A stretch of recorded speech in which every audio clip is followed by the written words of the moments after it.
Hey everyone, welcome back to the channel. If you've been wondering about living trusts, you're in the right place. But hold on, before you rush off and throw your home into a living trust, let's talk about the disadvantages that no one seems to mention.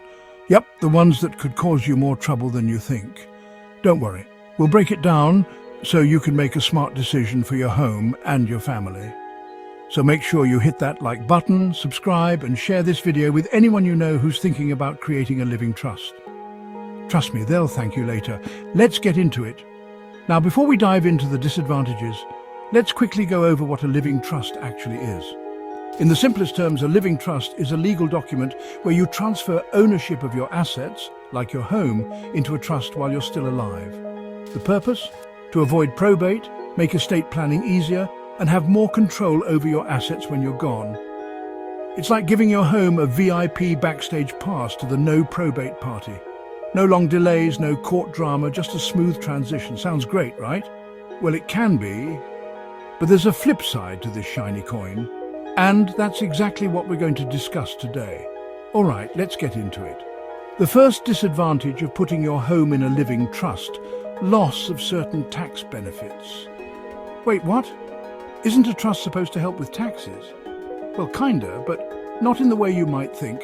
When you transfer your home into a living trust, you're essentially making a change in ownership. And while this doesn't trigger capital gains taxes right away, it can impact things like your property tax assessments and other tax-related benefits. For example, if you live in a state with property tax reassessment upon transfer of ownership, you could end up paying higher property taxes, even if you're still living in the same house. No one wants to pay more in taxes, especially if you were relying on your home's original tax assessment. Ouch! Here's a good one: losing control.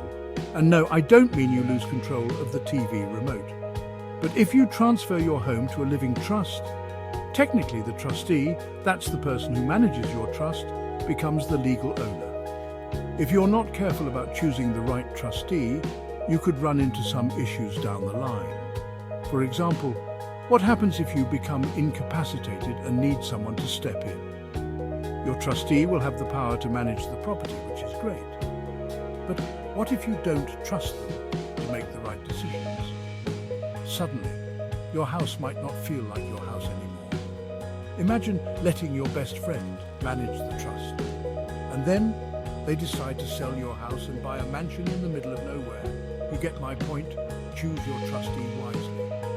Disadvantage number 3, complications with your mortgage. This one can really catch you off guard. When you transfer your home into a living trust, you technically change the ownership. Now, if you have a mortgage on the property, your lender might not be too happy about that. Sometimes, lenders require you to get their approval before transferring the property into a trust. Yep.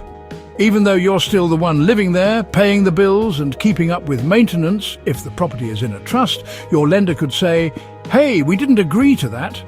This can be a hassle, and in some cases, it can even trigger a due on sale clause.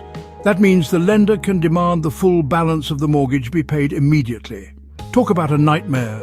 Let's be real, setting up a living trust isn't exactly free. Disadvantage number 4 is the cost. To properly set up a living trust for your home, you're looking at legal fees, paperwork, and sometimes notary costs. Not to mention, once the trust is in place, you've got to keep it maintained, updating it with any changes to the property or your life circumstances. So if you're thinking about putting your house in a living trust just to save some time or money, think again. This process isn't exactly a set it and forget it kind of deal. There are ongoing costs that add up over time. Okay, this one might surprise you. Living trusts don't give you as much privacy protection as you might think. It's a common misconception that putting your house in a living trust keeps everything private, but that's not true. In fact, because a living trust is considered a public record in some states, your trust could end up being exposed to the public. And if someone challenges it, the details of your estate, like who gets what, when and how much, could end up in the public court records. Not exactly the privacy you were hoping for. Here's a big one for those of you worried about creditor protection.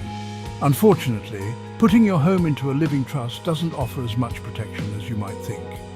Sure, it can help keep things out of probate, but if you have a large debt or get into financial trouble, your creditors might still be able to claim your home even if it's in a trust. So, if you were hoping to use a trust as a get-out-of-debt-free card, it's not quite as simple as that. So, there you have it. While a living trust can be a helpful tool for estate planning and avoiding probate, it's not without its disadvantages. It could lead to higher taxes, complications with your mortgage, and even cost you more in the long run. But don't panic. This isn't to say that a living trust is always a bad idea. It might be the right move for some of you, depending on your goals and financial situation. So, if you're thinking about putting your home in a trust, it's essential to consult a professional and make sure you fully understand what's at stake. At the end of the day, it's all about making the right choice for you and your family. If you found this video helpful and maybe saved yourself from a financial pitfall or two, make sure to like this video, subscribe, and share it with your friends who might be considering a living trust. And hey, drop a comment below. Have you considered putting your house in a trust? Or are you still on the fence? Let's chat about it. Thanks for watching, and remember, knowledge is power when it comes to making the best decisions for your financial future. See you in the next video.